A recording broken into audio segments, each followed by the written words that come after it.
Assalamualaikum warahmatullahi wabarakatuh, teman-teman cerita untung. Alhamdulillah kita bisa ketemu kembali. Kali ini ada cerita yang seru banget.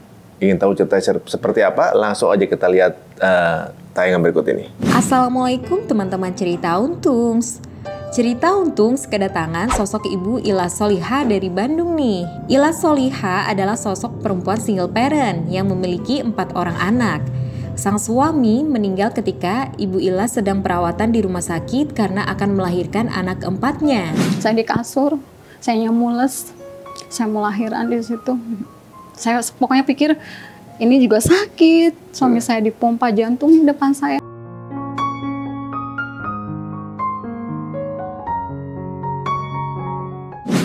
Kasihan Pak Oli, tong di nangisan. Kasihan, ulah digede nasihan kalian. Kehilangan suami tentunya membuat Ibu Ila putus asa dan berkali-kali berkeinginan mengakhiri hidupnya. Saya nangis teriak-teriak sampai ya Allah saya nggak sanggup gitu. Tapi ya setan mungkin lebih suka mengarahkan mata saya ke sarung, sarung di dalam lemari. Katanya ambil gantungin tuh di pintu. Hingga akhirnya banyaknya keajaiban dari Allah membuat Ibu Ila sadar akan takdir Allah. Seperti apakah kisahnya? Yuk saksikan hanya di Cerita Untung.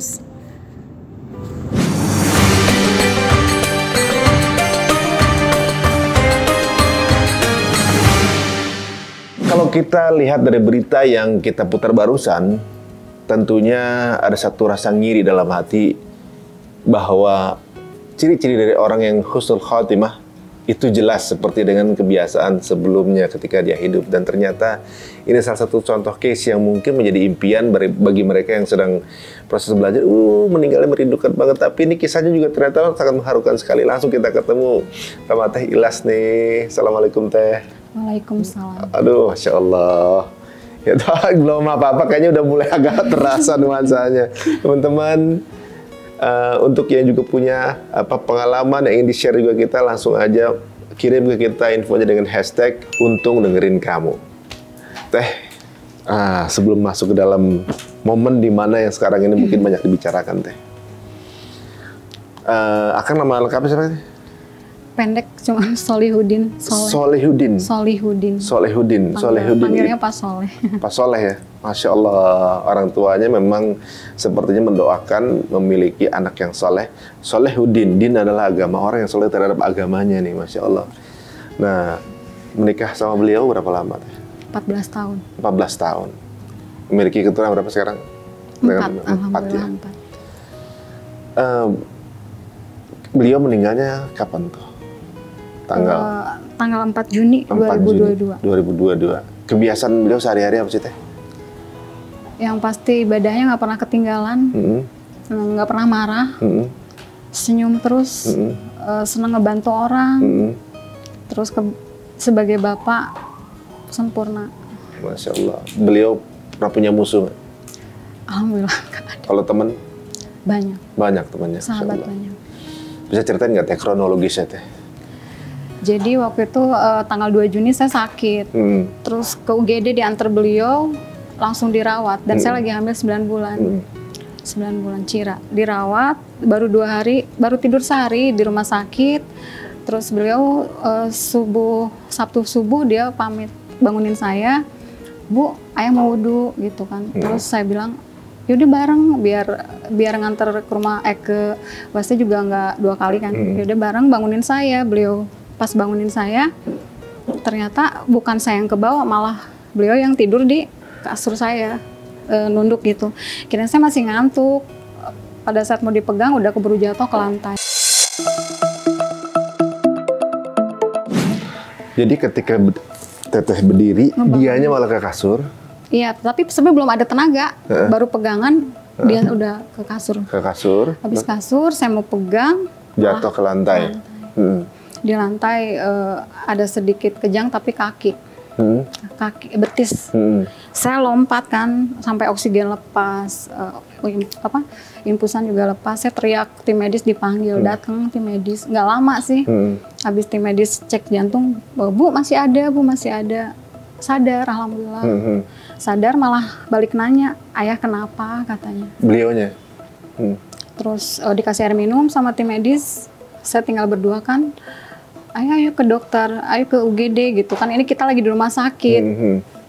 Oh enggak, mau sholat subuh dulu katanya. Nah, padahal di rumah sakit gampang banget ke IGD-nya. Gampang banget, padahal nanti aja katanya harus sholat dulu, udah takut kesiangan. Duduk dulu minum air putih, loh kenapa ini basah katanya, ada basahan sedikit. Ambil anduk, terus saya bilang jangan mandi, ini dingin kan cuacanya, jangan mandi. Tapi beliau bilang harus mandi, mau sholat ini ada najis katanya, ada najis keluaran pipis kan. Akhirnya mandi, kamar mandi, saya nggak tenang, nyamperin, terus perawat, ibu nggak boleh lama berdiri takut kontraksi, saya kan udah pembukaan 1. Udah pembukaan 1, nggak boleh lama-lama berdiri nanti ada kontraksi, ayo bu tiduran lagi. Oh enggak, ini takut suami saya jatuh lagi gitu. Akhirnya itu udah khawatir juga sih. Udah takut jatuh di kamar mandi gimana kan. Terus akhirnya saya masuk ke dalam. Dan beliau udah beres mandi, ternyata udah bersih, pakai anduk. Saya duduk di kloset duduknya, saya ngobrol. Apa yang kerasa ya, belum pernah loh selama nikah 14 tahun kayak gini gitu. Ini sakit banget perut katanya, gitu, sakit banget dan belum pernah sakit seperti ini. Apakah ya keracunan ya bu, dia bilang gitu, sambil ketawa. Aduh malu nih mau keluar kamar mandi katanya tadi pingsan, beliau bilang. Kata saya nggak apa-apa, yuk saya khawatir banget dipegang, mau dipegang kan udah wudhu. Keluar bareng, beliau pakai baju, saya lap itu pipisnya. Beliau bilang, ibu jangan nanti sama ayah kan ibu lagi sakit, nggak apa-apa. Terakhir kali itu untuk mengabdi sama beliau mungkin itu. Saya lap, beliau sholat, habis pakai baju sholat. Saya cuma lihat takbiratul ihramnya, saya nggak lihat sholatnya karena saya tiduran kan. Di belakang saya beliau sholat. Nah, habis sholat nyamperin saya. Terus saya nggak berani pegang kepala karena saya pikir tadi jatuh. Sakit yang mana? Enggak, katanya nggak sakit. Tetangga pada datang yang sebelah-sebelah. Bapak tadi kenapa? Yang kerasa apa? Naik ke sini, Pak Amari. Naik. Apanya? Sakitnya udah, kan tadi di perut. Sekarang udah naik ke sini, ke pundak. Saya nggak tahu itu apa. Kalau saya tahu itu sakaratul maut, mungkin saya bagaimana gitu. Dia posisinya dalam keadaan? Begini di kasur saya. Kan tadi di kamar mandi bilangnya sakit perut. Sekarang waktu udah sholat dia bilang sekarang naik ke sini sakitnya. Udah mulai ke dada. Saya bilang, ayo ke UGD. Enggak nanti aja. Kan ibu pasien, saya nggak boleh nganter ke bawah. Saya pasien, jadi harus keluarga kita gitu. Akhirnya keluarga pada datang kan di jalan. Belum sempat datang. Nah udah itu pusing, dia balik lagi ke sejadah yang tadi. Tiduran? Tiduran. Titip-titip pesan kerjaan, 2 kali nelfon, terus nanya-nanyain pesan saya masuk nggak, saya bilang masuk, padahal nggak bekas tadi loncat kan, nggak apa-apa, terus pegang tangan saya, dia di bawah, saya bilang ya tidur di atas, nggak malu, katanya gordennya udah dibuka, nggak enak sama suster kan, dia tidur di bawah di sejadah. Pas lagi tiduran, saya sering dengar dia astagfirullahaladzim, la ilaha illallah, saya sering dengerin itu. Karena mungkin ada yang kerasa, pusing katanya. Pada saat pegang tangan saya di atas gini, pegang, terus dia ngetik di grup keluarga, minta doanya. Selang berapa detik, tangannya jatuh.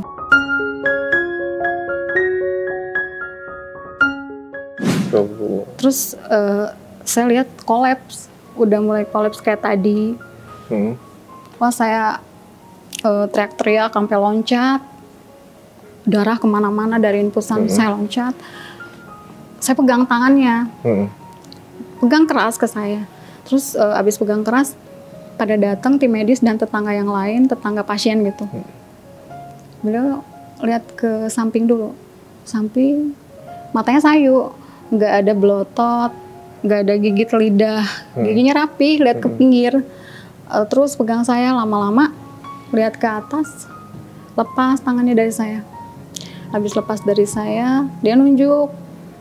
Terus lidahnya kayak ke ujung, la ilaha illallah. Dia ke samping gitu. Ya saya gak sadar lah, dari situ nangis. Sangat apa ya, Masya Allah gitu. Tapi saya pikir itu bukan meninggal. Saya pikir kenapa, terus ada tetangga saya megang kaki beliau, ngetalkin. depan saya. Saya mau marah, kenapa harus ditalakin gitu ya? Kenapa ini nggak apa-apa? Nanti juga kayak tadi bangun lagi. Habis gitu dia lepas tangan saya, terus dia nunjuk gini, mau ngerapin tapi belum rapi, langsung berhenti, cuman hembusan sekali angin gitu, sekali bunyi di tenggorokan udah. Kan ada alat jantung Mas Ari di sini. Tadinya ada 60, tiba-tiba nggak ada. Saya teriak, saya lempar itu. Saya nangis sampai teriak-teriak marah. Ini suami saya harus kenapa gitu, kenapa? Saya ditarik ke kasur sama bertiga. Saya ngeden. Saya mau lahiran di situ. Saya ngeden. Suami saya dipompa jantungnya depan saya. Saya di kasur, saya mules, saya mau lahiran di situ. Saya pokoknya pikir ini juga sakit. Suami saya dipompa jantung di depan saya.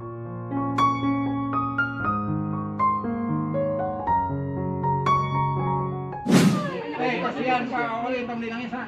Kasihan, ulah digede nasihan kalian. Aduh, tong dipausan. Tong dinangisan. Ibu tolong tahan, ibu jangan lahiran sekarang. Belum boleh ibu, kasihan bapak gitu. Ini bapak masih ada jantungnya, mereka mungkin pada bohong. Saya, astagfirullah, saya lihat kenapa suami saya dipompa jantungnya gitu kan. Saya nggak sadar di situ. Dibawa pagi-pagi. Saya nggak boleh lihat. Saya nggak boleh lihat di situ. Nggak boleh keluar, harus di ruangan itu. Nggak boleh sama sekali tahu, HP diambil semuanya. Nggak boleh tahu ya, kondisi gimana suami. Yang saya pikir saat itu cuman nggak mungkin meninggal gitu. Karena saya mau lahiran, anak saya banyak, masih pada kecil. Jadi pikir ya Allah, kalaupun memang sekarang suami saya stroke atau cacat, biarin saya bakal urus untuk pengabdian saya terakhir gitu. Tapi Allah nggak ijabah. Tapi anehnya di ruangan itu saya dengar suara suami saya manggil, Bu, itu 2 kali. Bu, tapi tiap saya buka gorden nggak ada. Kayaknya mau ngabarin bahwa Ibu, Ayah udah nggak ada gitu. Tapi itu saya bukan hayalan, saya bukan lagi nggak sadar. Saya sadar itu suara suami saya. Makanya saya, Ayah mana? Nggak ada. Suster mana suami saya? Tenang Bu, lagi ditindak gitu. Ya udah. Cukup lama 2 jam saya dibohongin gitu. Cuman dalam hati kecil saya bilang, ya Allah, kalau ada apa-apa sama suami saya, kuatkan saya. Karena saya sedang mengandung gitu kan, kuatkan saya. Jam 10 sebelumnya dokter datang, mungkin keluarga mau ngabarin tapi cek kondisi saya. Dokter datang, kayak sedih gitu dokternya. Saya bilang, kenapa suami saya Dok? Nggak apa-apa Bu, katanya. Saya ya, kalau nggak apa-apa pasti suami teteh udah balik ya ke situ, pasti nemuin teteh kan. Iya, saya mau ke air ditahan, yuk ke air juga, Ibu mau kamar mandi, nggak boleh keluar Bu, kamar mandi aja, balik lagi ke kasur. Kayaknya emang dirahasiakan untuk saya, karena kondisi saya belum bagus mungkin.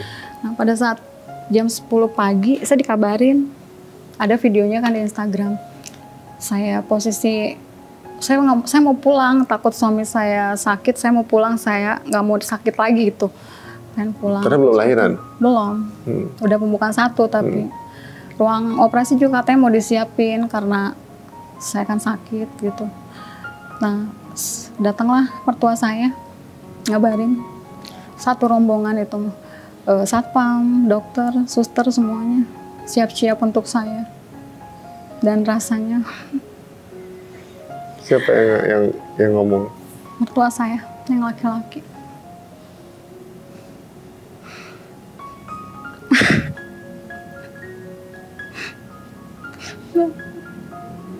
Sampai sekarang juga nggak percaya gitu.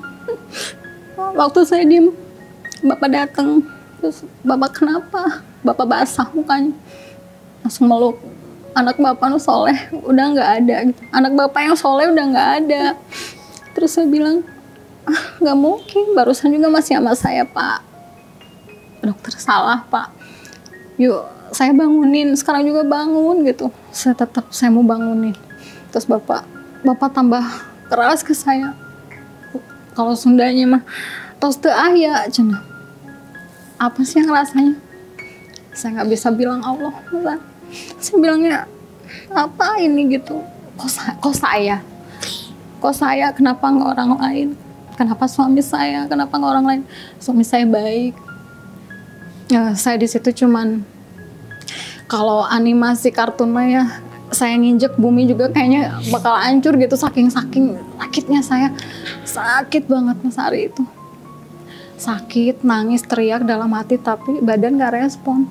Badan lemes, badan gak ada tulang. Jadi bawaannya nangisnya bener-bener ya Allah. Nah, pada saat mertua saya bilang nggak salah, udah nggak ada.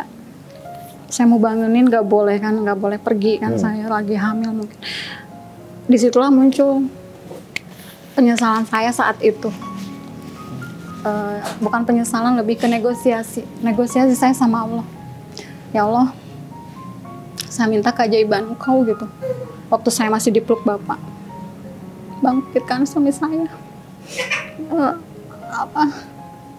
Saya belum ngomong, belum minta maaf untuk yang terakhir kali.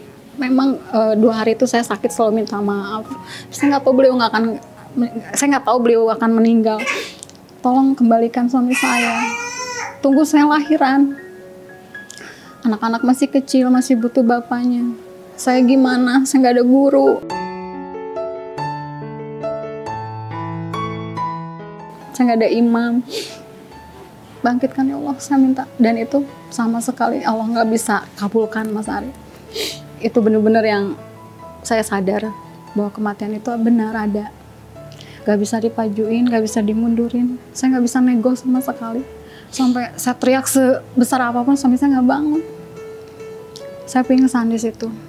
Bapak pergi ngurus pemakaman, semuanya pergi. Saya cuma ditemani suster sama ponakan saya. Alhamdulillah ponakan saya tahfiz Quran, jadi terus dia berdoa untuk saya. Saya benar-benar gak kuat, pengennya mati aja ikut hari itu. Ada jendela kaca, saya udah lihat kalau loncat kayak apa, saya gitu. Karena saya nggak mau pulang. Kebayang pulang dengan anak banyak, suami yang saya paling andalkan nggak ada. Saya nggak mau pulang. Cuman terus ponakan saya, ingat Allah, ingat, saya nggak mau, terus aja diam. Akhirnya suster datang, Bu, Bapak mau dibawa pulang. Bapak mau pulang pakai ambulan, Ibu mau lihat? Iya, saya mau lihat. Terus perjanjian, saya nggak boleh turun dari roda, saya nggak boleh histeris. Karena bayi kan, terus saya didorong pakai oksigen besar karena saya kan sesek, didorong ke ruang jenazah. Sebelumnya ke dokter dulu USG baru ke ruang jenazah. Dari situ saya baru bisa dengar kata Allah gitu. Pas masuk lihat, ya Allah masih pakai baju yang itu Mas Ari, baju yang tadi sholat. Beliau, ya saya nggak bisa berdoa.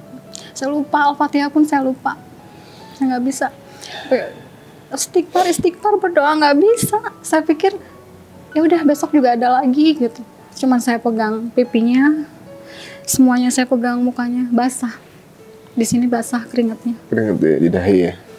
Terus kayak tidur, tapi tenang, senyum. Terus yang saya nggak pernah lihat muka seperti itu. Saya jujur, saya kalau lihat suami saya tidur kayak capek. Ini enggak. Saya nggak pernah lihat muka seperti itu. Se-happy itu kayaknya. Setenang itu. Tenang ya Allah, saya bilang. Saya cuma bilang, ayah lagi tidur kok, ayah ganteng banget. Terus semua yang di belakang berdoa nggak bisa. Mas Ari, nggak ada yang saya hafal satupun doa. Karena saya nggak terima, belum terima mungkin. Kalau anak saya baca ayat kursi di kepala, almarhum baca ayat kursi, saya pegang. Cuman penyesalan saya saat itu nggak cium kakinya gitu, keburu dibawa ambulan. Itu saya ke ruangan saya lagi, udah pengen pulang nggak bisa karena saya masih sakit. Tapi pengajuan untuk pulang. Pada saat ke atas adzan duhur. Jadi kejadiannya cepet banget itu ya? Cepet banget. Dan pada saat dengar adzan, saya bilang, ya Allah, kenapa manggil saya sholat gitu? barusan ngambil suami saya, terus sekarang saya harus sholat gitu. Bener-bener ya ada bukan marah ya sama Allah, cuman ini terlalu berat gitu. Terus saya sekarang harus menyembahmu gitu ya. Ada penolakan, tapi saya ingat almarhum butuh saya untuk ibadah. Terus sholat Mas Ari di kasur sambil tidur sambil nangis, saya sholat tayamum. Keringatnya masih ada di tangan saya. Udah sholat duhur, saya boleh diizinkan pulang dengan catatan di luar tanggung jawab rumah sakit. Saya pulang gak keburu karena udah dimandiin, udah sholat. Saya pulang ke kampung halaman, beliau almarhum nungguin saya keluarga almarhum nungguin saya. Di situ pun saya masih kayak patung, udah keranda hijau. Ya Allah, saya ngalamin ini gitu. Penyesalan saya, suami saya gitu meninggal. Berarti kejadian dalam sehari itu cepet banget ya, dari subuh. Kemudian, cuma sejam. Iya, kemudian dikubur setelah zuhur. Asar. Jadi Ketemu saya asar. dikubur asar. Iya, jadi duhur tuh proses saya pulang, ACC-nya asar. Dan saya di UGD pun lagi nunggu jemputan, saya dengar suami saya manggil, ibu. Kirain saya itu nggak nyata, tapi saya tahu itu nyata. Ibu manggil. Iya, yang apal. Saya terus nyari. Terus sedihnya saya waktu sholat, ya Allah maafkan. Saya lagi sholat sampai saya bilang ke ponakan saya, ini kanan yang mana, kiri yang mana? Allah. Terus ini kepala saya harus kemana? Udah benar-benar lost ya, udah kayak dunia berhenti ya. Gak tahu, saya belum pernah seperti itu. Astagfirullah. Tapi ponakan saya membimbing, kakak ini tahiyatul akhir, kepala harus kemana? Terus ini salam kemana dulu? Bingung ya Allah. Bener-bener Allah kosongkan saya gitu. Bener-bener saya nggak sanggup hari itu. Cuma waktu dikubur karena banyak orang, ada kekuatan mamah mertua setegar itu, saya ya udah dikubur, saya nggak ikut karena saya lagi hamil. Wah, nggak bisa lepas dari tasbih. Kalau lepas saya teriak lagi. Masya Allah. Jadi malamnya masih sama-sama gitu ya, subuhnya masih sama-sama, asarnya udah dikubur ya. Malamnya tiduran di kasur berdua, nonton berita almarhum Eril. Oh, waktu itu pas Eril ya? Lagi pencarian. Terus beliau nanya, ibu lebih sakit mana? Katanya kehilangan anak atau suami. Beliau bilang, saya pikir bukan firasat. Saya bilang, apa sih nanya kayak gitu? Saya belum pernah ngalamin, amit-amit. Saya bilang gitu. Terus, nanya lebih sedih mana? Katanya. Terus saya bilang, kata orang lebih sakit anak ya gitu. Tapi amit-amit gitu, suami juga saya peluk. Besoknya saya kehilangan suami. Titik balik hidup saya itu mah. Titik balik yang benar-benar lagi bahagia itu, saya lagi bahagia banget rumah tangga. Puncaknya saya bahagia. Malah di situ ya. Apalagi mau kelahiran anak keempat ya, Teh ya. Allah ambilnya lagi harum-harumnya. Rumah tangga lagi enak, ekonomi lagi bagus, anak juga lagi nambah. Pokoknya serba. Beliau mah dibilang lagi meninggal teh kayak daun bunga harum dipetiknya. Lagi bagus. Bagus banget. Jadi lagi bahagia-bahagianya, lagi nikmat-nikmatnya, semuanya lagi ideal gitu ya. Tiba-tiba Allah ambil gitu ya, Masya Allah. Baru beli mobil 1 minggu, Mas Ari. Masya Allah. Dia bilang, kenapa ya kayak pengen beresin semua janji, semua hutang. Dia beresin semua. Udah lunas semua hutang? Semua beres, semua. Sampai bilang, nggak apa-apa nggak ada tabungan, nggak apa-apa nggak ada aset apa. Penting semua beres. Saya juga heran, semua dibayarin. Karena bukan hutang ya, itu mah lebih ke bisnis kita gitu. Dia beresin, sampai, ya Bu, ayah janji mau beliin mobil buat ibu ya, karena anak udah banyak. Beliin dulu 1 minggu sebelumnya.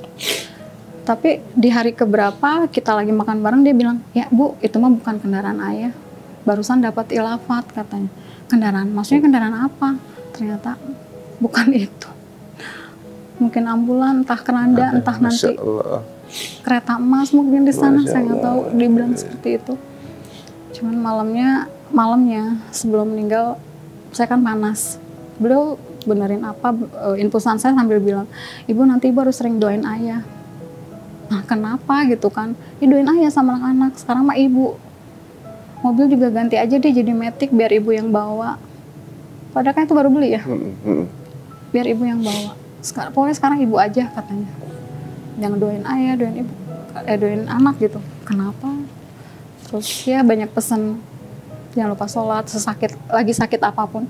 Ibu dimanapun, di kendaraan, di rumah sakit, sholat nomor 1. Ada waktu baca Quran, saya 2 ayat dibilang gitu. Untuk ayah bilangnya, ya bu ya, gitu. Saya nggak tahu beliau nggak akan ada. Kalau subuhnya sih, saya gelisah. Bawaannya dari malam gelisah, mungkin mau kehilangan suami. Saya bilang, ayah kenapa saya nggak bisa tidur, ini bayangannya buruk-buruk gitu. Terus merotal aja bu, katanya jam 3 subuh tuh. Saya putar. Ternyata di rumah pun sama, Atala rewel. Ada kegelisahan mungkin yang bakal terjadi sama kita. Ini kayaknya ini dia nih yang waktu itu ditunggu sama ayah ngasih alarm. Ini dia. Sayang. Nggak boleh main di sini, malu. Siapa namanya? Cira. Jadi kemarin itu lagi nunggu Cira hadir di dunia. Anak keempat.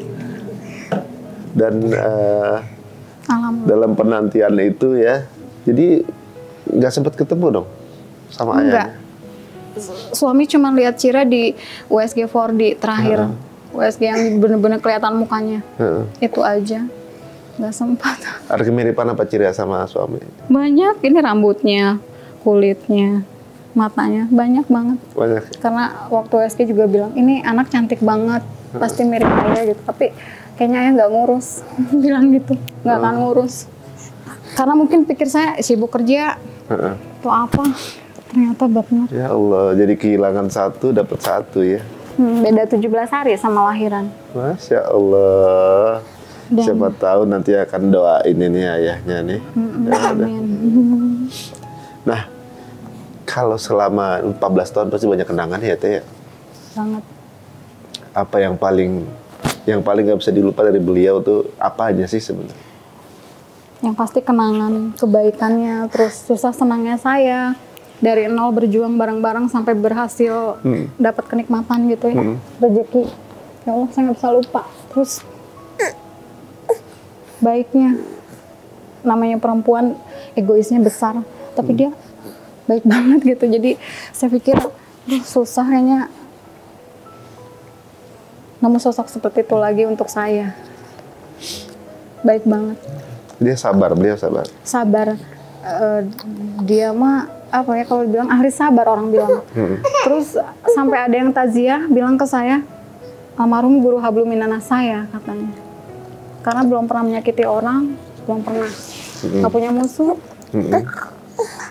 Kesannya baik semua. Saya juga waktu takziah, banyak banget gitu.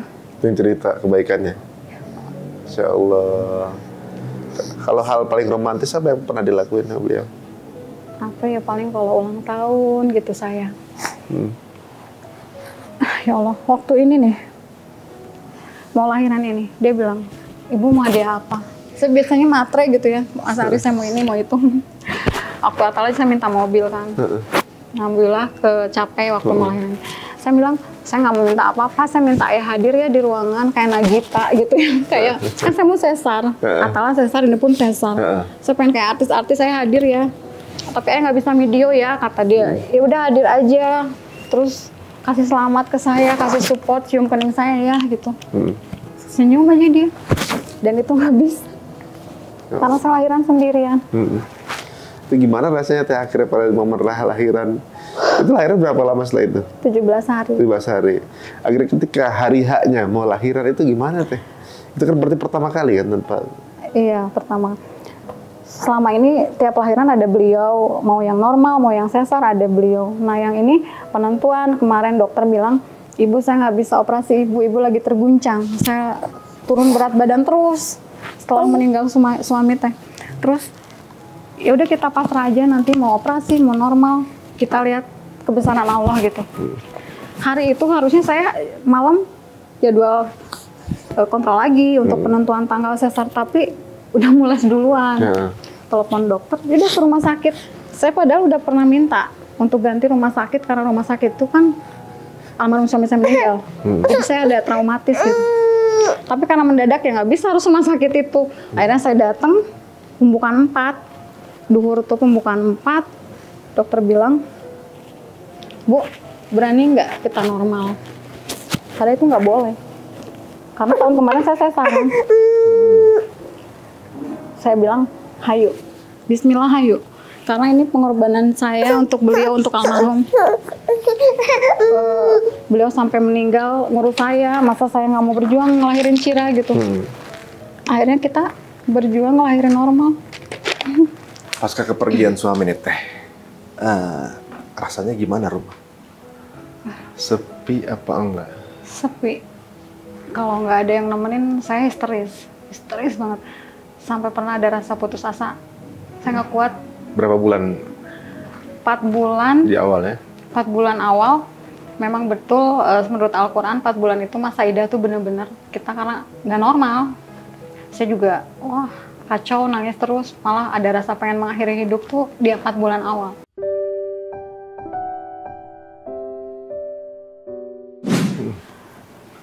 Saya tuh 4 bulan 2 kali rasa pengen mati, 3 kali mencoba. Nyoba? Bukan mencoba apa, ada kesempatan. Tapi Terpikir gitu? terpikir, tapi istighfar. Yang pertama itu, saya lagi nifas, masih nifas, harus antar anak sekolah.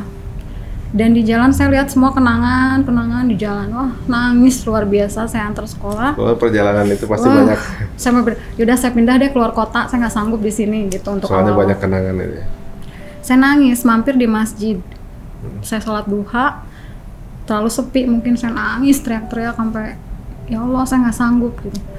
Tapi ya setan mungkin lebih suka mengarahkan saya, mata saya ke sarung sarung di dalam lemari. Katanya ambil, gantungin tuh di pintu gitu kan. Beres semuanya katanya.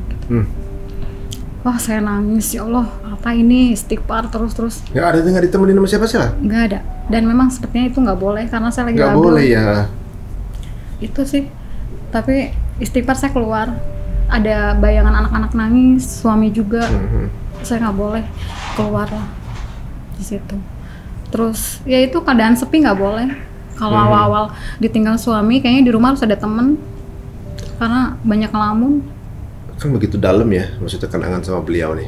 Berarti memang banyak yang udah dilewatin bersama. Ketemunya di mana sih Teh sama beliau? Apanya? Ketemunya gitu sama beliau. Ketemunya di tempat kerja. Tempat kerja. Tempat kerja. Beliau di bagian apa, saya di bagian apa gitu. Ketemu.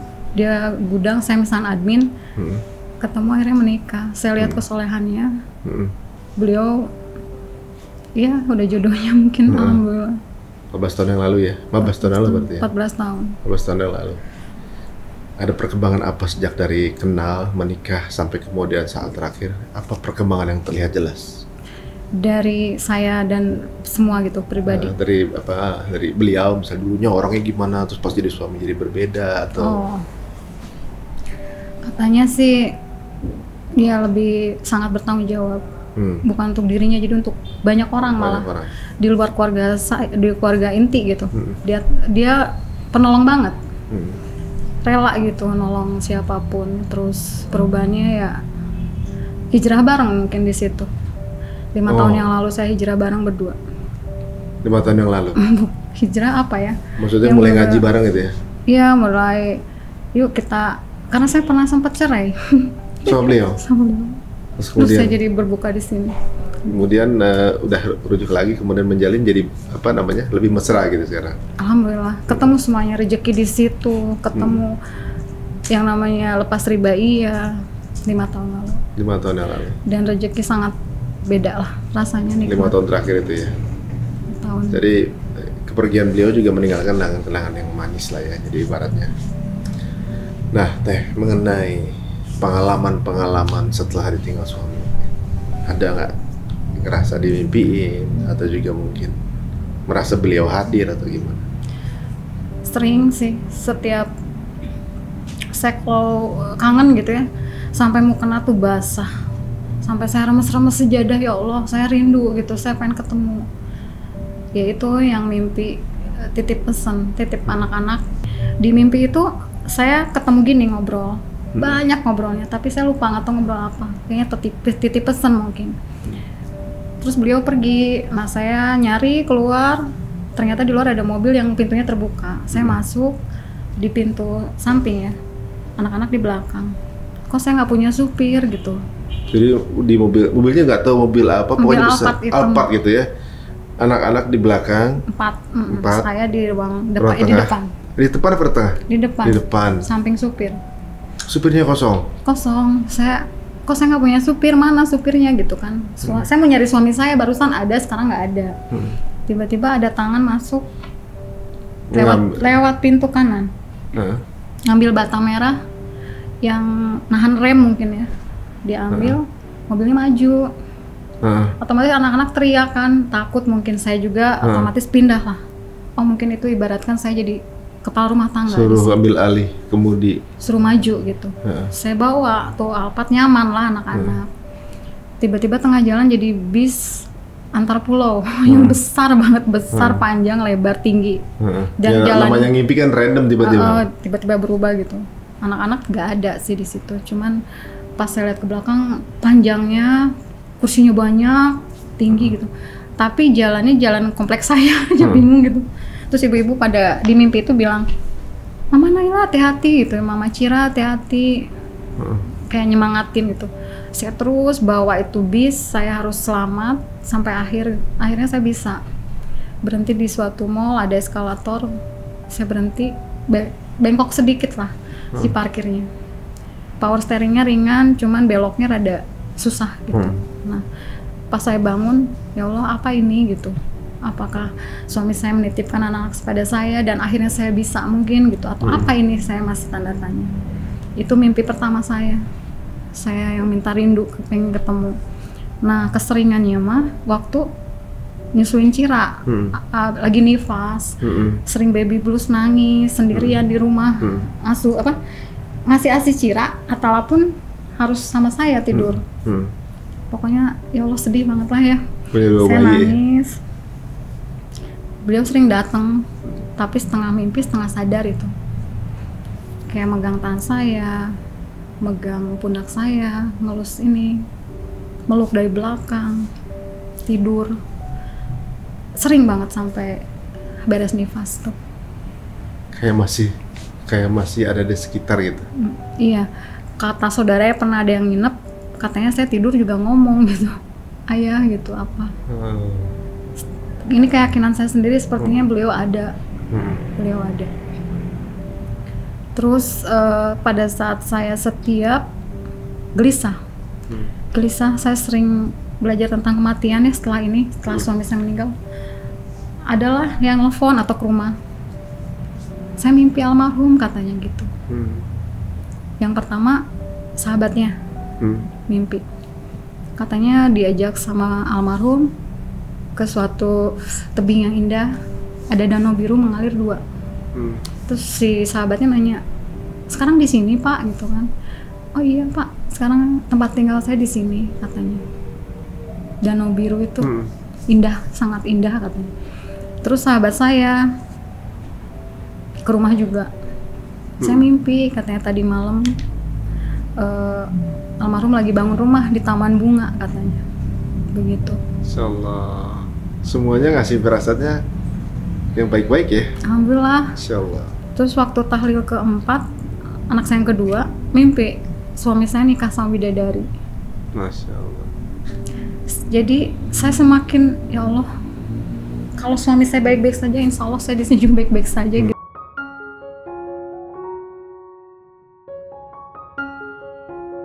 Mimpi itu teh bikin saya makin, oke, saya harus mengejar itu.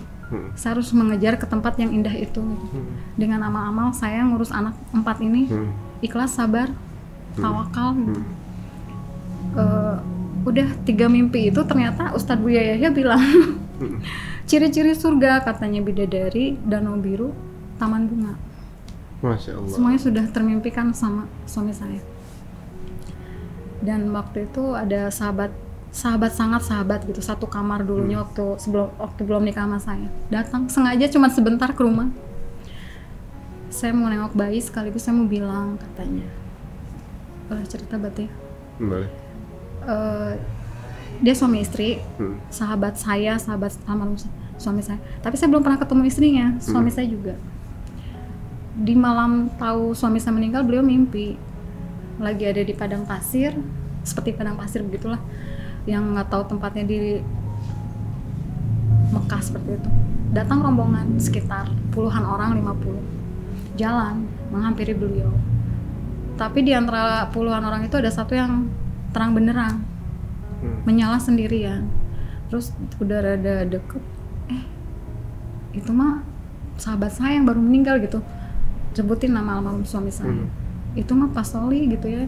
Itu mah Oli cina. Kenapa sendirian terang katanya gitu. Sampai dipanggil-panggil pelukan.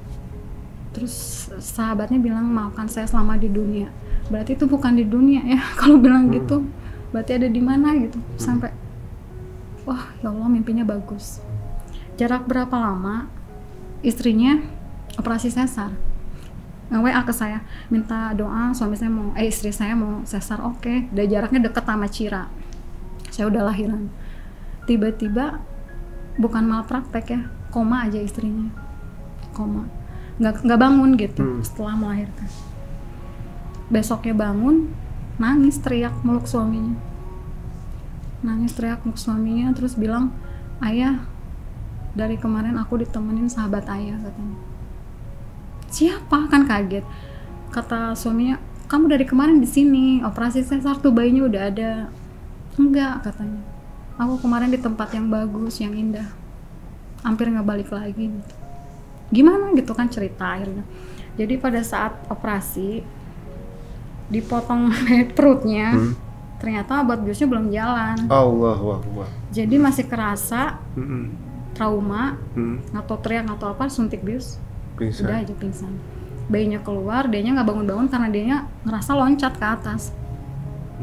Dia ada di atas, terus tempatnya katanya kayak terang benderang tapi nggak silau, lembut, indah gitu.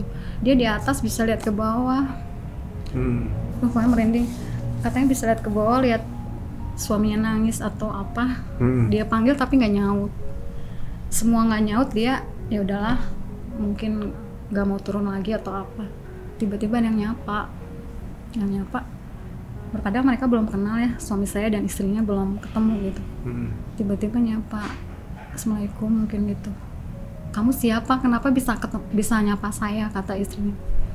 "Perkenalkan," katanya, "nama saya Oli," katanya gitu. Sahabat suami teteh gitu, yang ada di dunia bersama anak-anak Mbak gitu. Akhirnya turun ke bawah, pulang sampai sadar lagi gitu. Setiap saya tanya, "Coba tanya ke istri kamu apakah itu mimpi?" Saya tanya gitu. Marah katanya kalau dibilang mimpi. Bukan mimpi, katanya benar. Makanya saya sampai sekarang ya Allah yakin gitu suami saya ada di sana, di tempat yang indah. Ya Allah gitu. Semoga. Insya Allah. Karena terlalu banyak lah cerita kebaikan tentang beliau. Masa-masa perjuangan bareng beliau. Zaman dulu susah itu apa aja yang diingat? Zaman susah di perjuangan membangun rumah tangga. Zaman susah mah kita dua-duanya kerja, nyicil rumah bareng-bareng. Karena mungkin nggak mahal pada nyicil, tapi susah banget tuh bayarnya. Walaupun nggak pernah telat, tapi ya Allah gini banget ya kerja bayar cicilan gitu. Sampai akhirnya kita lepasin rumah itu, jual ke orang tua dengan murah. Uangnya dipakai bayar-bayar tetap nggak nutup. Kita pergi bawa baju sama anak 2. Allah habisin semuanya, rumah, kendaraan, semuanya nggak ada. Dari situ sih kenangan susahnya. Sampai kontrak dulu, nggak punya apa-apa. Sampai akhirnya Allah kasih gratis dulu nih, belum dikasih milik, masih dikasih pinjam. Orang nawarin rumah, orang nawarin kendaraan, sampai barang-barangnya kita tempatin gratis. Karena udah niat ya Allah, ya kita hijrah dari semuanya, iya. udah nempatin gratis, akhirnya dikasih punya semua gitu. Dalam jangka berapa tahun lah, sampai almarhum bilang Allah baik banget ya. Saya bilang 1 bulan sebelum meninggal, saya bilang ayah kok baik banget, takut gitu, kenapa baik banget, Allahnya udah baik banget sama ayah katanya, apa yang dimau juga ada, terus ibu juga sekarang berubah katanya, lebih baik. Saya juga belum maksimal, kirain masih panjang umurnya. Ditunda-tunda untuk soleha, Allah udah berakhir. Tanda-tanda tanda-tanda baik beliau tuh banyak juga yang diceritain sama Teteh tuh ya. Ada yang tadi keringat juga, kemudian sakit perut gitu kan. Sakit perut. Masya Allah, kan sakit perut, orang meninggal sakit perut kan syahid gitu ya. Kemudian beliau udah sempat sholat gitu. Kemudian ingat Allah, udah istighfar dalam keadaan berwudu kan, setelah sholat kan, dalam keadaan bersuci, jadi nunggu bersuci dulu. Kemudian yang mengasih testimoni juga baik-baik, mimpinya juga tandanya baik-baik. Tapi gimana sekarang? Sendiri hidup sekarang jadi single parent jatuhnya kan, selama 10 bulan udah ya? 10 bulan. Sulit atau merasa ada kemudahan?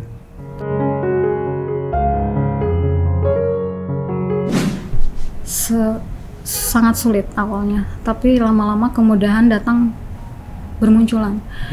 Kayak saya pernah ngurus bayi di rumah, tenaga kurang karena saya sakit.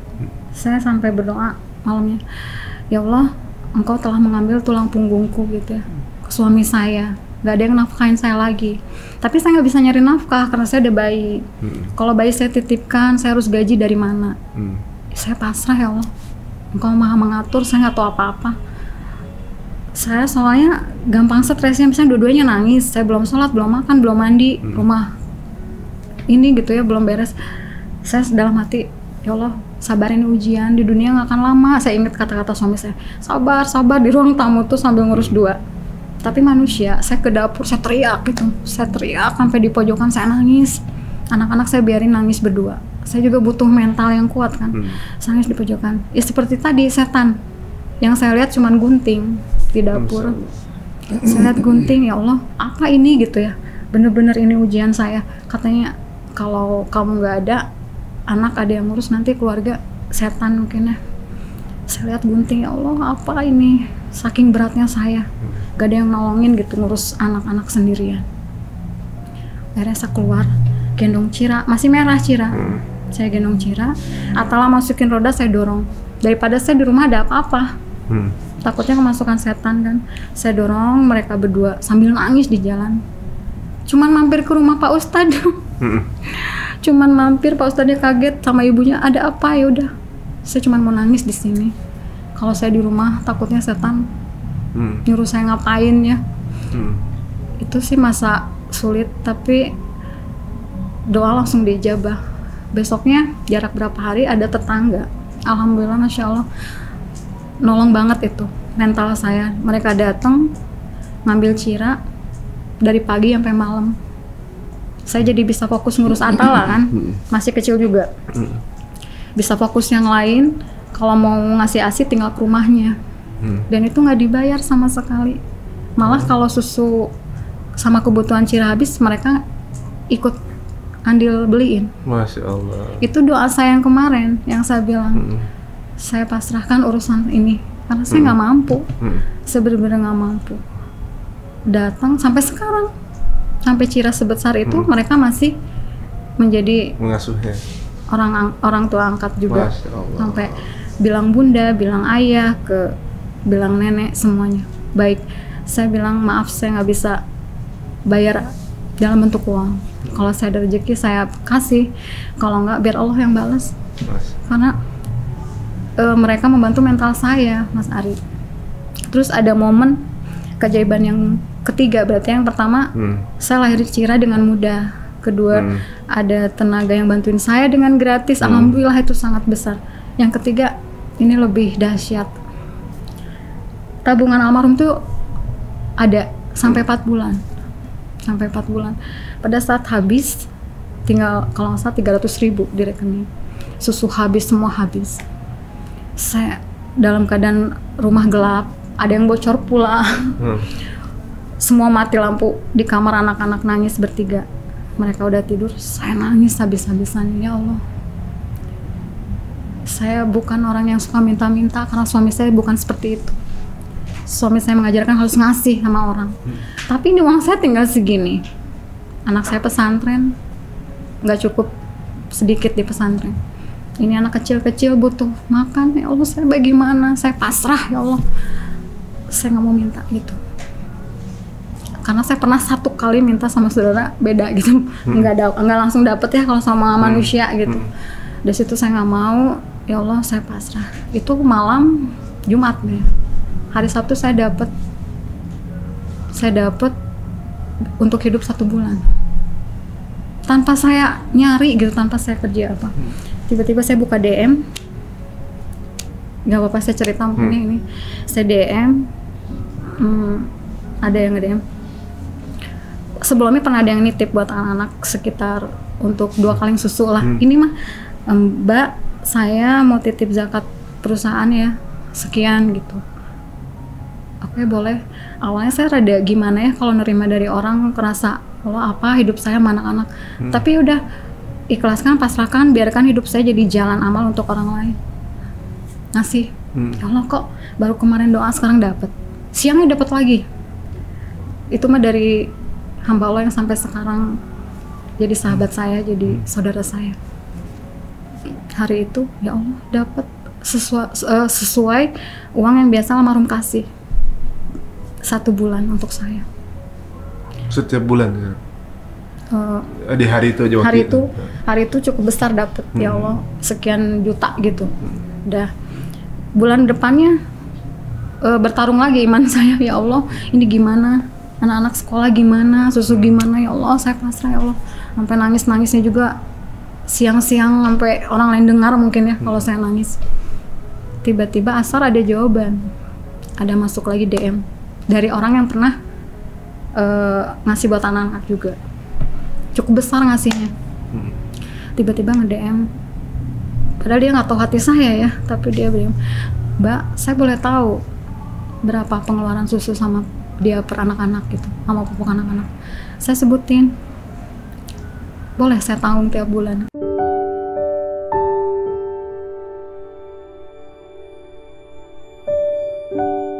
Masya Allah. Saya nggak jawab. Saya nggak jawab, saya simpan HP saya sholat. Ya Allah, Engkau telah ambil suami saya, hadirkan orang seperti ini. Gimana ya rasanya ya Allah? Berterima kasih, tapi perlu mengolah diri lah. Saya nggak mau mengandalkan manusia kan. Pengen yaudah, akhirnya Isya saya jawab maghrib.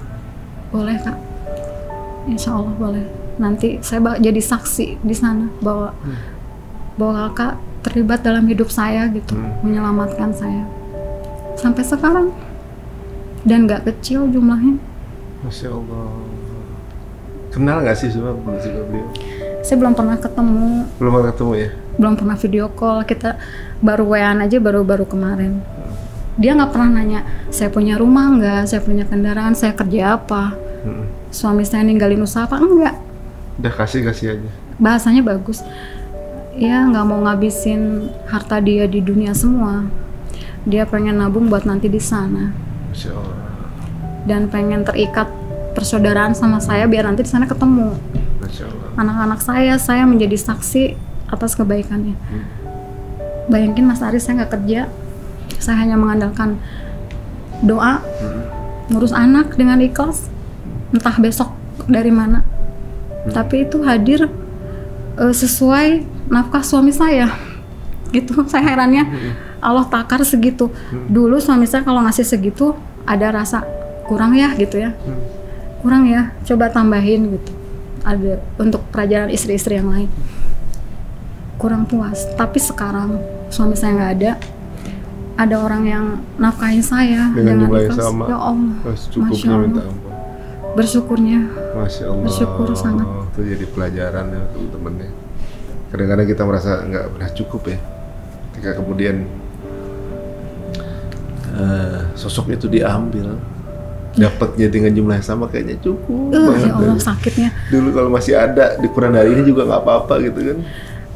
Allah tampar saya dengan jumlah yang sama. Dulu suami saya ngasih segitu kayaknya kurang-kurang gitu. Sekarang ya Allah, saya sampai sujud dikasih segitu untuk kehidupan anak saya. 1 bulan penuh bisa dia hidupin gitu, Mas Ari. Dia bukan pejabat, dia bukan kalangan selebritis gitu ya, bukan. Cuman hatinya, Masya Allah. Lah, dia lembut banget. Saya lihat sederhana juga. Insya Allah. Seorang yang kaya yang kayak gitu ya. Kaya tapi memilih untuk sederhana tuh. Dia nggak mau sebutin namanya, misalnya saya lagi belanja apa, saya bilang makasih, dia nggak mau. Jangan sebutin nama saya. Tolong untuk anak-anak. Pokoknya ya Allah baik banget. Malah kemarin waktu umroh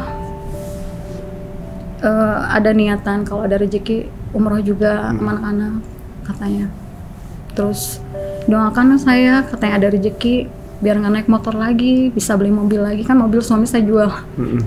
Saya pernah bawa motor dia, Cira di depan, pakai tas gendongan gitu, Atala di belakang, lagi anak-anak ketawa-ketawa, saya nangis tapi karena saya belum pernah sekuat itu dulu.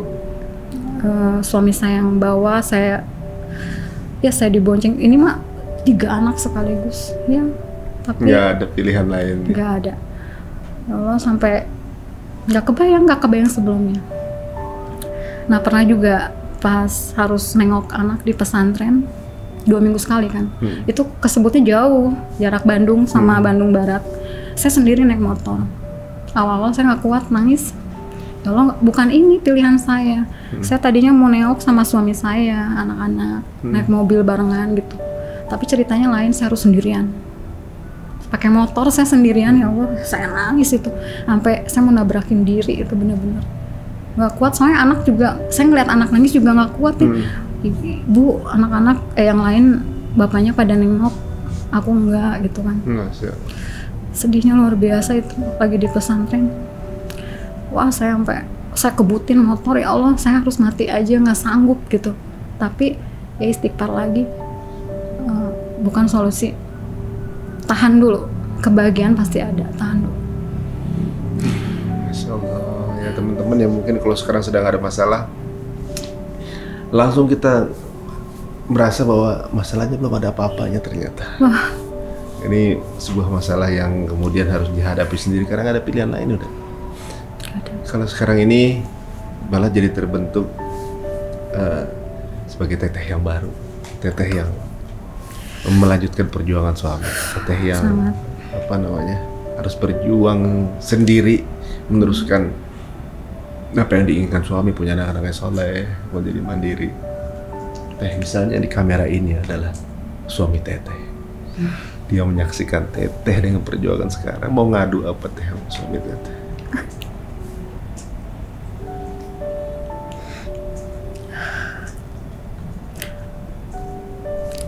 Dimanapun juga saya ngerasa dia ada. Kayak kemarin puasa pertama, ya Allah, gak kuat. Saya pesan batu nisan, Mas Ari. Tiba-tiba kenapa pengen via online, saya pesennya padahal banyak di kapan nyampenya lama terserah lah, yang penting saya pesen. Datang mau taraweh, besoknya mau puasa datang, apaan ini, ya Allah, batu nisan, kenapa datangnya sekarang gitu kan, besok mau puasa, oh mungkin nemenin saya, taruh di bawah TV, kita sahur. Anak saya celetuk bilang, Bu, ada ayah katanya. Mana gitu, tuh katanya, batu nisannya nemenin kita. Masya Allah.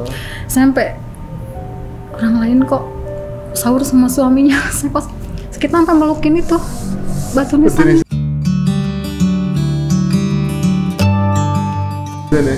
Di rumah, kok ayah pengen nemenin ibu sampai gini gitu. Ya udah, biasa aja. Alhamdulillah sahur pertama ada orang ada nemenin. Wah, besoknya mah saya nggak kuat itu. Besoknya saya ke rumah mertua biar ke makam.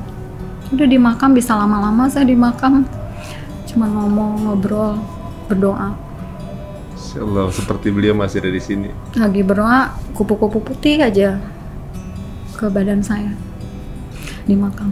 Ya udah saya pulang, kuat yuk kita sahur di rumah bertiga gitu, berempat sama Cira. Iya.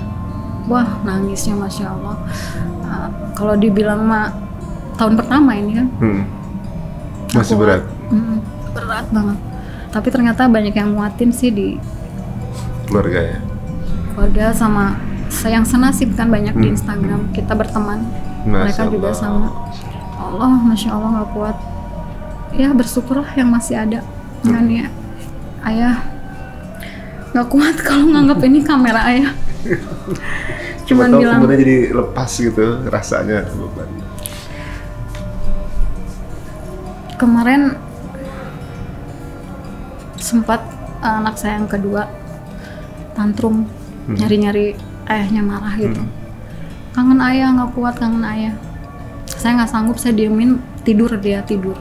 Besok pagi dia bangun, ibu aku mimpi ayah, bahagia gitu. Mimpi apa? Aku video call sama ayah katanya. Terus ternyata ayah lagi terbang di atas. Terus bilang ke aku, Dek, walaupun ayah di atas bisa lihat ke bawah katanya. Terus si kamera bapaknya diginiin ke bawah. Tuh, ayah bisa lihat kamu, bisa lihat yang lain katanya. Malamnya anaknya udah marah-marah pengen ketemu. Kata saya, ibu ayah terbang di awan, kameranya dikebawahin katanya bisa lihat kita. Namanya Masya Allah, baper jadinya ya. Aduh, Masya Allah, mudah-mudahan sebentar lagi kebahagiaan buat Teteh dan keluarga. Masya Allah, kisahnya Teteh ini luar biasa, menjadikan pelajaran buat kita, teman-teman semuanya ya. Memang pasangan itu tidak ada yang sempurna. Ya mungkin dari ketidaksempurnaan itu mencoba untuk saling menyempurnakan. Ya. Alhamdulillah, terima kasih Teteh waktunya untuk bisa hadir di sini. Ini sangat memberikan pelajaran. Saya berharap istri saya juga nanti dengar juga kisah ini. Saya puterin juga buat kita sama-sama masih ya namanya berumah tangga ya ibaratnya. Ternyata banyak hal-hal yang kita rasa kehilangan pada saat ya teman berantemnya ini nggak ada gitu, teman seru-seruannya nggak ada, teman ngeselinnya nggak ada, mengarungi perjuangan bareng ini nggak ada lagi gitu ya. Alhamdulillah teman-teman semua kita dapat rezeki untuk mendengar kisah ini dan bertepatan dengan azan tadi sepertinya jadi ada rasa kepengen ingin pelaporan juga. Ya Allah, terima kasih untuk segala rezeki dan juga segala hal yang telah diberikan sampai saat ini. Semoga kita doakan bagian untuk Teteh dan keluarga dan juga banyak rezeki. Siapa tahu ada jodoh baru nanti mungkin juga buat Teteh. Belum kepikiran. Belum, baru sekali ngedoain ya doa Ummu Salamah. Saya nyobain, dari situ nggak lagi. Udahlah, doa Ummu Salamah, kemudian Ummu Salamah dapet yang lebih baik itu Rasulullah SAW. Ya. 10 bulan baru sekali berdoa Ummu Salamah karena Ummu Salamah merasa suaminya paling baik. Saya juga merasa begitu sekarang. Tapi mendapatkan langsung enggak sih, enggak sampai ke situ belum. Anak-anak masih kecil. Teman-teman semuanya, ini sebuah episode yang menurut saya breathtaking ya. Ini kalau istri saya mungkin udah nggak tahu, nggak usah ngomong kali ini.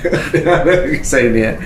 Aduh, terima kasih Teh untuk waktunya datang ke Cerita Untung. Mudah-mudahan apa yang dilewati Teteh menjadi inspirasi banyak orang dan akan menjadi wasilah keluarga-keluarga lebih mesra lagi, lebih menghargai pasangan. Ini Masya Allah luar biasa.